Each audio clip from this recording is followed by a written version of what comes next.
il faut cerner les contours de la question et donc comprendre qu'il s'agit d'un problème de fond et non de forme. Ici, il ne faut pas se battre avec un individu qui s'appelle Kabila, mais avec le système qui l'incarne.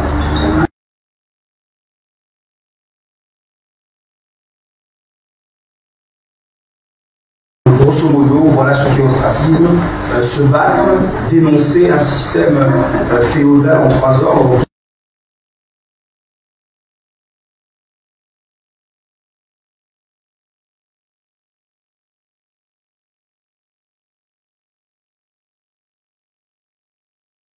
C'est dire qu'au côté, au devant, au derrière des États existe un hyper-libéralisme, un establishment générateur d'inégalités sociales, réduisant la souveraineté des États et principaux inhibiteurs du développement du tiers-monde et de la sécurité des peuples. L'orientation de l'Afrique en tant qu'organisme étant hélas tributaire d'agences extérieures, ce qu'on appelle le tropisme, c'est auquel cas, avec ces gens-là, ces agences extérieures, qu'il nous faut directement négocier. Ce sont eux qui, mieux que les États, contrôlent en réalité cette mécanique. Et c'est à eux que s'adresse mon message ce soir. Voici quelques-uns des membres des lobbies dont les gouvernements sont les otages et auquel cas, mieux que les États, doivent sans plus attendre constituer nos interlocuteurs. Nous voulons parler avec ces messieurs.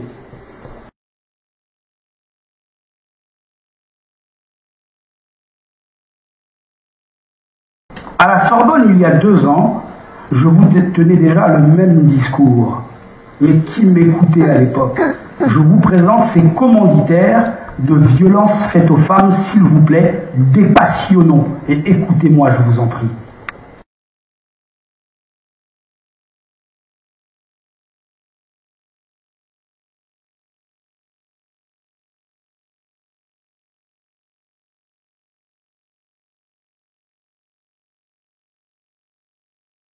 Alors, ici vous avez le 42e président des États-Unis d'Amérique, M. Bill Clinton. Là vous avez M. Bolloré du groupe Bolloré. Là vous avez M. Ntaganda de la nébuleuse Kigali Kinshasa, criminel. M. Paul de Renault. Là vous avez Charles Taylor, l'ancien président du Libéria, qui est sous les verrous actuellement pour crimes contre l'humanité, 120 000 morts. Là, vous avez le docteur Kwon, PDG de Samsung. Là, vous avez le prince du cartel de Medellín. J'ai cité Pablo Escobar, RIP. Là, vous avez M. James Kabarebe, ministre de la Défense au Rwanda le jour et chef d'état-major général de l'armée congolaise de nuit. Lui est là. Alors là, vous avez M. Hill, caïd de la pègre new-yorkaise, mais décédé en juin 2012. Là, vous avez M. Watson, PDG de Chevron, qui doit à l'heure actuelle 19 milliards de dollars à la République équatorienne pour crime. Là, vous avez Kony, criminel, à la tête du LRA ougandais.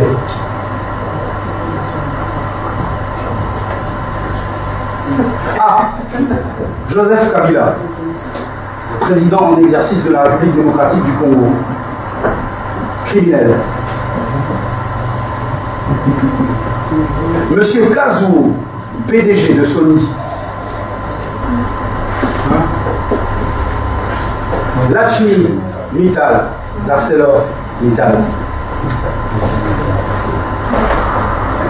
Là, vous avez Kunda Batuare, encore un autre de la nébuleuse Kinshasa Kigali, criminel.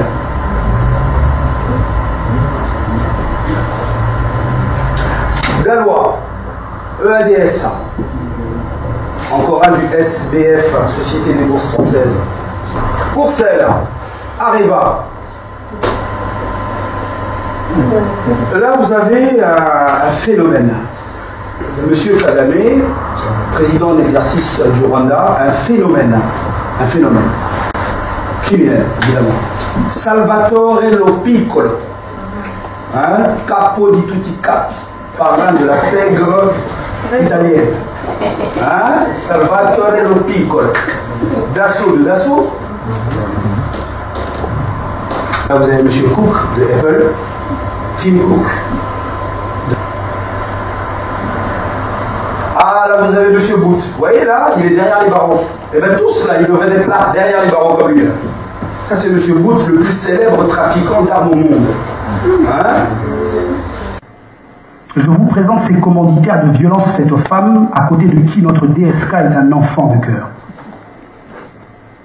Je vous présente ces commanditaires de violences faites aux femmes, à côté de qui notre DSK est un enfant de cœur. Alors, chers amis, tout à l'heure nous parlions du système. Hein, papa? Lorsque je parle du système, je parle de ces gens. Je ne parle pas du Congo. Le Congo, comme l'Afrique, souffre d'un problème global. Sa solution ne peut être locale. Quel est le point commun entre ces illustres personnes, parmi lesquelles nombreux patrons du SBF 120 français, Société des Bourses Françaises, eh bien, leur amour du fric, du pouvoir et de l'injustice, en plus d'être coupables de 2 délits. Proxénétisme politique et recel. Que dit l'article 321 du Code pénal, article 321 de 1 à 4? Le recel consiste à cacher ou conserver, en connaissance de cause, soit l'auteur d'une infraction, soit un objet ayant servi à commettre cette infraction, soit une chose obtenue par le biais de celle-ci. Il peut notamment viser à soustraire une chose ou une personne aux investigations de la justice. Le Code pénal définit le recel comme le fait de dissimuler, de détenir ou de transmettre une chose, ou de faire office d'intermédiaire afin de la transmettre en sachant que cette chose provient d'un crime ou d'un délit. Constitue également un recel le fait, en connaissance de cause, de bénéficier par tout moyen du produit d'un crime ou d'un délit. Les éléments constitutifs du recel sont au nombre de 3. Détention de choses provenant d'un crime ou d'un délit, origine délictueuse des choses recelées, connaissance de l'origine délictueuse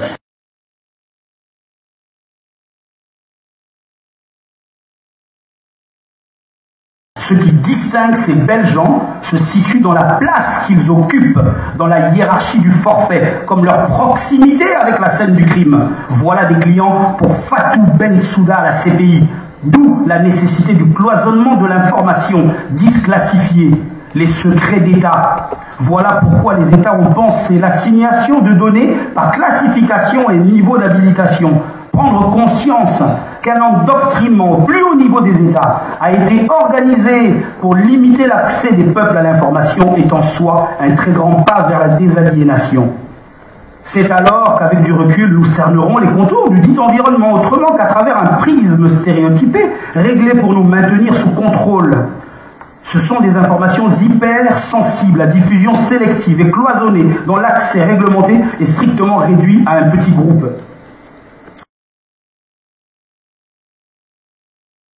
Au-dessus de cela, nous avons d'autres niveaux de classification, mais ceux-là ne sont pas officiels, ils sont officieux. Nous avons le niveau ultra top secret, nous avons le niveau SAP, Special Access Program, dans lequel on a des programmes, il existe des programmes conçus par les gouvernements, mais qui ne doivent surtout pas être à la disposition de tous. Ils sont même dits cryptos, c'est-à-dire leur manipulation, leur simple manipulation est cryptée.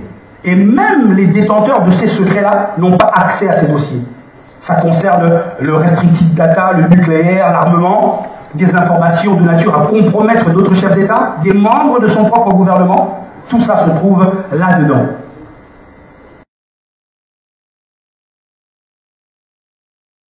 Hier, nous étions soumis à une bipolarité. 2 grandes puissances qui déjà se battaient entre elles et ensuite contre nous. Aujourd'hui, il y a une multipolarité avec l'émergence des nouvelles puissances. Et essayez d'imaginer que tous ces gens-là doivent arriver à se mettre d'accord pour se partager le gâteau que représente l'Afrique. Donc,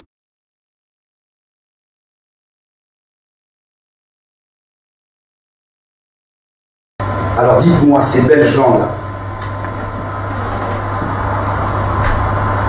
qu'est-ce qui, quand vous les regardez, les distingue? Lui, Cook, que le différencie-t-il de Booth, de Joseph Kabila, de Kagame ou des autres? Et comme je le dis là, tout simplement, par la place qu'ils occupent dans la hiérarchie du forfait, comme leur proximité avec la scène du crime. La place qu'ils occupent dans la hiérarchie du forfait, comme leur proximité avec la scène du crime. Pourquoi dois-je faire comme les autres et venir répéter ce que les gens connaissent déjà? Voilà ce que moi j'ai envie de vous montrer. Vous comprenez? Qu'est-ce qu'il est allé crever comme un chien, Pablo Escobar?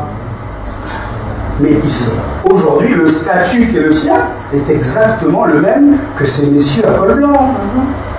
Vous comprenez, papa? Donc, le système avec lequel moi j'ai un problème, c'est celui-là. Le système qui a placé Mobutu, c'est celui-là. Le système qui a placé Kabila fils, c'est le même. Vous comprenez, papa? Donc, aussi longtemps que nous n'avons pas compris que notre problème est là, on ne s'en sortira jamais. C'est peine perdue, on est reparti pour quelques siècles d'esclavage. Aujourd'hui, la batterie de projets mis en place, ce que j'appelle les mécanismes de domination, pour nous soumettre encore, vous n'en avez aucune idée.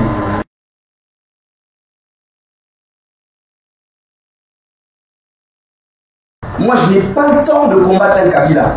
J'ai dit Kabila dégage, il y a de cela Dieu sait combien d'années. Ce magazine que je vous ai emmené est un magazine américain dans lequel j'ai été interviewé en mai 2010.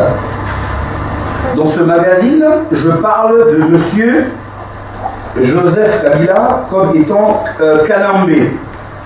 Kanambe, comme tout le monde l'appelle aujourd'hui. Mais j'ai plus le temps.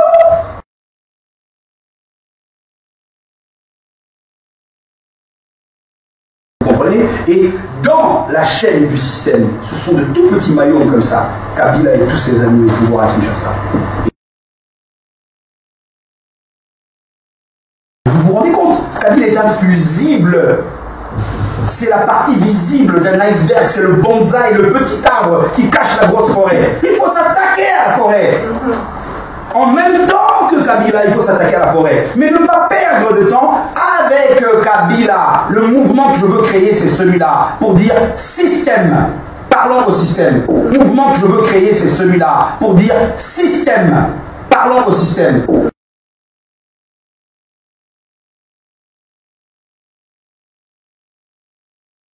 Le mouvement que je veux créer, c'est celui-là. Pour dire système. Parlons au système. Je l'appelais Kanambe comme tout le monde. Mais tout ça, c'est de la distraction pure. Ce Kanambe, comme on l'appelle, à l'heure où je vous parle, il n'est bon que pour la CPI. C'est un sacrifié. Il n'y a aucun pays d'Afrique qui prendra le risque de lui accorder l'asile. Parce que ce qui travaille, à la différence avec Kagame, Kagame les tient tous comme ça. Comme Charles Taylor n'a pas su les tenir malheureusement. Mais Kagame les tient. Le type s'il déballe aujourd'hui. Et c'est ce que moi je demande dans mes rapports. Je demande à Amnesty International, à HRW, à tous ces grands organismes qui ont applaudi quand Taylor est entré en prison. Tout le monde a dit, génial, enfin la justice se fait. Je dis, mais dites-moi, qu'est-ce que vous faites des déclarations du déballage des accusés? Jean-Pierre est en prison à peu près pour les mêmes raisons que Charles Taylor. Mais ces gens ont été commandités. Derrière eux, il y a la main du système. Moi, je ne pardonnerai jamais à Ben Laden et à sa descendance ce qu'ils ont fait. Mais au moins, je peux le justifier. Au moins, je peux le justifier. Je sais pourquoi ils ont fait ça. Donc, il y avait moyen de faire en sorte que les hommes n'en arrivent pas à un tel niveau de barbarie. On appelle ça de l'anticipation tout simplement. On peut prévenir les événements. Si l'homme le veut bien, on peut prévenir les événements. Il faut tout simplement ramener beaucoup plus de justice sociale et équilibrer les inégalités sociales. Vous comprenez? Nous sommes en train d'entrer tout droit vers une destruction, une implosion planétaire. Et c'est ça que nous devons éviter, parce que malheureusement, sur l'autel du sacrifié, eh ben, de nouveau, ça sera l'Afrique et l'Africain. Vous voyez? Donc voilà ce vers quoi je vous invite. C'est-à-dire, moi, demain, président de la République, ça ne m'intéresse pas du tout si vous n'avez pas compris pourquoi nous devons aller à la présidence de la République. Vous comprenez? Ça ne m'intéresse pas du tout d'aller prendre une présidence de la République où pratiquement tout est déjà verrouillé, tout est déjà miné. Les baux amphithéotiques sont déjà signés, les contrats d'amodiation sont déjà attribués. Il faut qu'on remette tout ça en cause.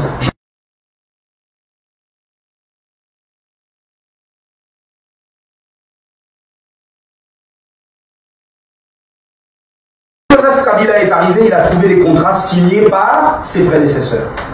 Nous allons arriver, si on y va dans les mêmes conditions, mais on devra valider ce qui existe déjà. Non, nous devons venir en révolutionnaire. Nous devons tout remettre en cause. C'est ce que nous devons obtenir. Nous avons un discours souverainiste qui ne plaît à personne, à aucun occidental.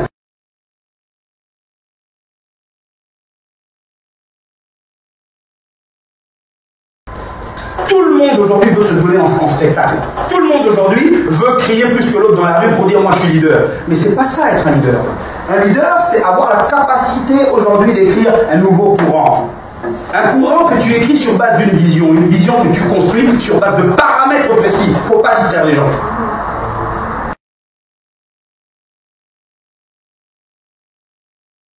Aujourd'hui, la situation, c'est celle-là, mon cher frère, pour répondre à vos questions de façon très kilométrique, excusez-moi, mais il est hors de question pour moi, ça, je renonce d'avance d'aller aux élections en 2016 si ceux avec lesquels je vais aux élections n'ont pas compris fondamentalement quelle est ma démarche. Je ne peux pas aller aux élections pour aller aux élections. Soit je vais me faire flinguer, soit je serai tenté par les masses de milliards qu'on mettra devant moi pour me fermer la gueule. Ça ne m'intéresse pas. Vous comprenez? Moi, je veux qu'on y aille pour dénoncer le système, pour casser tout ce qui a été fait à aujourd'hui tel que ça a été fait. Suivez mes discours. À l'époque, quand j'étais aux États-Unis, quand je mettais en cause le cas OV israélien, quand je mettais en cause Forest le Belge, quand je mettais en cause la Bonroe Corporation canadienne, je faisais déjà ce que je fais aujourd'hui. Aujourd'hui, j'y mets des images pour que ça ait beaucoup plus d'impact.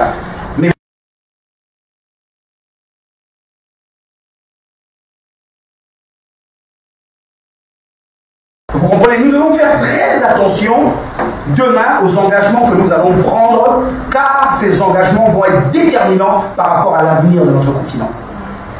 Moi, aujourd'hui, ma folie consiste à vous dire, battons-nous. Vous connaissez Don Quichotte, hein? Moi, je suis une espèce de Don Quichotte. Je me bats contre des moulins à vent, mais quelle que soit leur taille, ils ne m'effraient pas, quitte à ceux qui me tuent, eux. Mais je dois les combattre. Vous comprenez? Je dois les combattre. Je dois leur dire, il faut stopper ça. Il faut stopper ça. Je ne suis animé, motivé par rien d'autre, si ce n'est ce sentiment de justice qui brûle en moi, mes frères. Je ne veux pas laisser léguer en héritage à mes enfants un monde comme celui-ci. C'est pas possible. Ce seront des esclaves à coup sûr. Or, il faut sortir de ces assujettissements.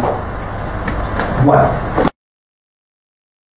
Sans vouloir participer à grossir le spectre de la théorie du complot, j'affirme au regard de paramètres précis qu'il y a mystification. Oui, c'est en effet de ces marges générées par les minerais connus sous le nom de terres rares, leur exploitation et leur rareté relative, que procède toute la tragédie africaine. D'où des stratégies sous couvert de coopération pour garder de pseudo-liens avec le frère africain, stratégies sous couvert de conflits armés ou guerres civiles pensées pour s'assurer le précaré autour des zones stratégiques africaines, via l'armée garantissant ainsi l'effet de compétition économique entre grandes puissances. N'y a-t-il pas d'autres stratégies, bien entendu, que si? Il suffit à ces messieurs de nous consentir le principe de révision de marge à la baisse par une gestion transparente qui délégitimerait d'office la raison des conflits pour promouvoir la paix et ainsi honorer les peuples. Au lieu de cela, nous assistons à une prolifération de leviers de politique néocoloniale comme le FOR, le POL, l'Africom, qui se rajoutent à l'ONU, qui se rajoutent à l'OTAN. L'Africom avec actuellement ses infrastructures militaires les plus développées à Djibouti et sur le golfe de Guinée, où stationnent aussi des troupes françaises et israéliennes. Le procès Charles Taylor, qui est en soi une merveilleuse démonstration de ces supercheries, Si la forme met en exergue le fusible, M. Taylor, intéressons-nous au fond, qui seul révélera, en même temps que l'implication de la CIA, les vrais patrons. Question.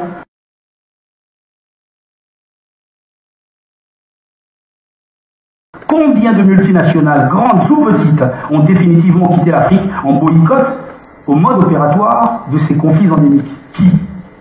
On a vu des gens quitter l'Afrique, parce qu'effectivement, il y avait des problèmes avérés d'insécurité. Mais qui quitte l'Afrique en disant « je boycotte, je dis non, je dénonce ». La partie visible de l'iceberg ne vise qu'à distraire le peuple lorsqu'on donne en pâture à l'opinion, à l'instar de gladiateurs dans une arène, des boucs émissaires pour calmer les ardeurs de la foule enragée.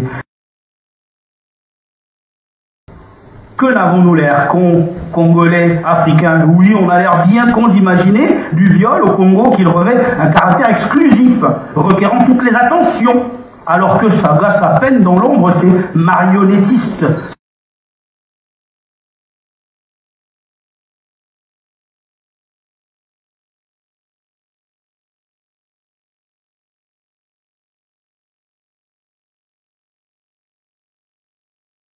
Alors que ça glace à peine dans l'ombre ces marionnettistes s'amusant de nous voir en vain battre la mesure. Ceci explique notamment qu'avec autant de précédents et donc d'expérience, rien ne soit entrepris pour enrayer le phénomène. Oui, en plus d'être perçu tel une arme de guerre, le viol a toujours été un imparable mode opératoire, tactique, intégré dans les stratégies de domination par le biais des forces armées. C'est de notoriété publique. Si ça reste insolite, ça n'a strictement rien d'inédit. Tout le monde le sait.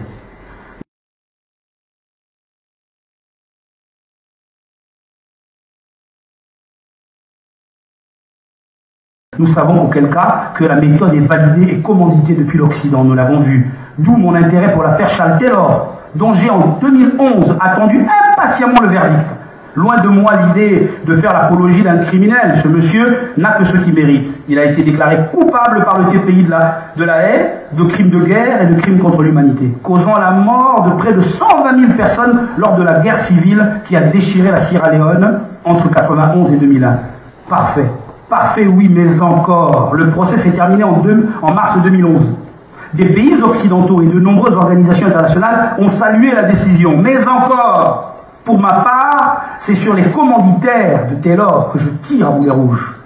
Et j'espère des déclarations d'Amnesty International, qu'elles tiennent compte des opérateurs dans l'ombre. Amnesty dit « Qui que vous soyez, quelles que soient vos fonctions, vous serez traduits en justice pour les crimes que vous aurez commis. » Très bien, mais de qui parle Amnesty très exactement? Le fusible uniquement? La partie visible de l'iceberg uniquement? Qu'il y ait enfin des tribunaux pour juger ces crimes est une chose, que soient prises en compte et actées les révélations. Le déballage du sacrifié en est une autre. Deux poids, deux mesures? Non. Taylor comme Kadhafi et bien d'autres, selon mon point de vue, n'a fait que reproduire les méthodes appliquées par ses mentors. Nous savons désormais avec certitude que les groupes armés sont des prétextes d'insécurité programmés, fabriqués de toutes pièces.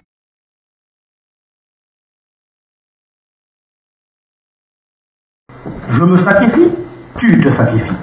Pour mériter l'Afrique, offre-toi, ne te l'offre pas.